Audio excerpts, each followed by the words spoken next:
Direction à présent le Maroc où la campagne pour les législatives de vendredi prochain entre dans sa dernière ligne droite. 13 millions de Marocains sont appelés à renouveler le Parlement. Il s'agit d'élections anticipées censées répondre à la grogne de la rue de ces derniers mois. Mais on ignore si les jeunes seront mobilisés. Nos reporters Jean-Marie Lemaire et Léa-Lisa Westerhoff sont allés à leur rencontre. Bonjour Emma, tu as entendu parler de Tizi ?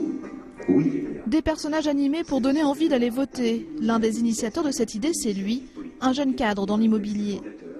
Il y a 2 mois, il crée un site internet, une plateforme qui veut dépoussiérer la politique.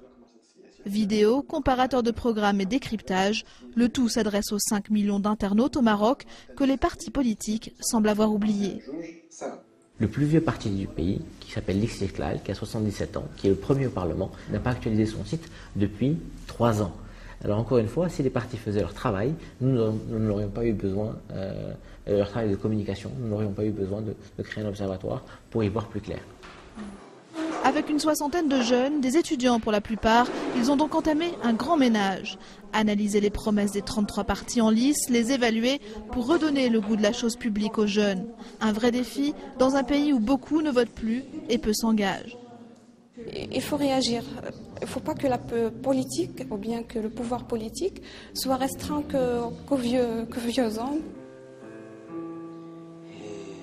Avec ces images chocs, aux messages ironiques, ces jeunes tentent de changer la donne et montrer que voter peut être utile. Il faut que le peuple se fasse entendre.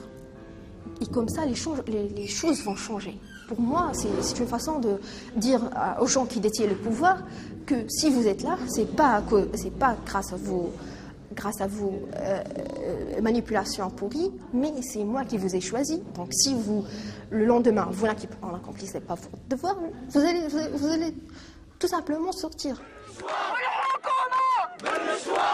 Eux sont sortis. Ces jeunes ont décidé de boycotter le scrutin. Ils ne croient plus en l'efficacité des hommes politiques. Pour eux, donner sa voix ne sert à rien. Ça n'a rien changé. Le Maroc, c'est le Maroc. Depuis des siècles, rien n'a changé. La pauvreté, ça augmente. Le chômage, ça augmente. Les élus ne tiennent pas leurs promesses. Ça reste des discours seulement. Plus loin dans ce quartier populaire, Abdelaziz, lui non plus, ne croit pas que les élections vont résoudre ces problèmes. Si je vais voter, je dois savoir pour qui. Mais là, il n'y a personne pour qui voter. Nos droits sont bafoués de toute façon.